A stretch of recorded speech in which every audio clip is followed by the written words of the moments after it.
CTR king ఛానల్కి స్వాగతం. మన పూర్వీకులు ప్రకృతిలో సహజంగా లభించేటువంటి ఈ యొక్క సంజీవిని ఆహారంలో తీసుకోవడం వలన వారు ఎముకల యొక్క దృఢత్వం చాలా బలంగా ఉండేవి.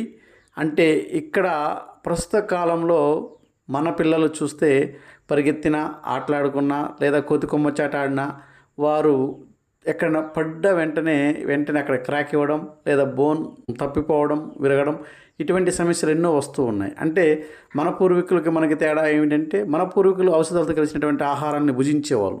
మనం అటువంటి ఆహారాన్ని తీసుకోవట్లేదు కాబట్టే ఇటువంటి సమస్యలు మనకు వస్తున్నాయి. పూర్వీకులు అందించినటువంటి ఔషధ ఆహారం గల మొక్క ఈ యొక్క ద్రాక్ష తీగ జాతికి చెందినటువంటి మొక్క ఈ నల్లేరు మొక్క. ఈ నల్లేరు మొక్క చిన్న కొమ్మ పెట్టినా కానీ మన ఇంట్లో కూడా పెరుగుతుంది. అదేవిధంగా ఈ యొక్క నల్లేరు మొక్కకి ఎన్నో ఔషధ గుణాలు ఉన్నాయి, ఎన్నో నొప్పులు, అనేక సమస్యలను పరిష్కరిస్తుంది. కాబట్టి ఈ యొక్క మొక్క 4 కొనలతో ఉంటుంది. ఇటువంటి మంచి విషయాల కోసం మన ఛానల్ని సబ్స్క్రైబ్ చేసి నన్ను ఎంకరేజ్ చేయండి ప్లీజ్.